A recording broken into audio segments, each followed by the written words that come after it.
Na Muvia wa Usesei wa nthini wienda mbunge yongele bajeti yake kwa kimanza cha silingi billioni 14.5 nikana kwianiisya uthukumi wawo na muno nthini wa kutuumanya muuo kuuwa miio ya matuku ya maofisa ma Usesei oundu umwe na kukitana na muinyu wa ndawa cia kumila ula uendeeye kwikinyia isioni kuthukanio.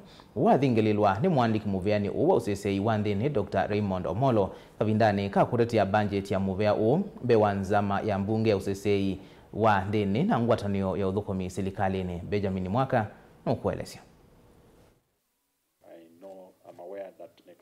Dr. Raymond Omollo ni watavya yumbe kana mbesa ila Muvia uenda sithwa na uniko munene nthini wa mwiano wa maendeleo muno nthini wa Ivalo na sub-county nini ila serikali na tangazi ya kuthukumithia mwambioni wa miio. It doesn't make sense to have a budget of less than $1 billion for purposes of development. Now, our appeal, and we've made a modest request of 4.5 billion as additional resources to allow us fully deliver on our mandate insofar as development vote is concerned. There was a clear case for us to be able to have this new administrative unit. Now, why has there been a delay in operationalizing the previously gazetted ones? Away from the issue of resources, there are particular areas where there have been contestations, and there are cases where we have even had to go to court. So that explains partly why there has been a delay in operationalization.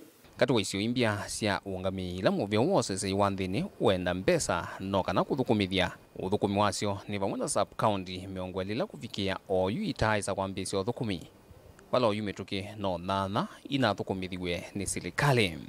We had a total of 28 sub-counties that had been gazetted and not operationalized. To date, 8 have been operationalized. Divisions were way more than that. We have only been able to operationalize 3 of the divisions. Then we have also done a record 20 locations and a record 25 sub-locations, not commensurate with the figures that need to be operated or operationalized, and we definitely take the flag for the delay in that. And Chair, you remember we've had conversations around this, and it is our intention to fast track so that by the end of this financial year, we would have had a substantial number of these units operationalized. Tarwa budget ila Muvia wa Usesei wa nthini uenda ni silingi billioni 4.5 cia kuikithia mauthukumi ala meungwa manifesto ya serikali ta kuikithia maofisa ma Usesei mena miio ya matuku ya kao oundu umwe na Kwailya ukui wa thukumi ma serikali kuya ndwani. We have a situation whereby maybe some chiefs goes into retire. You put the advert, people go through the interviews, they are completed 2 years down the line or so.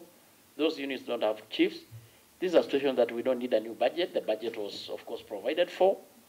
There must be a problem there.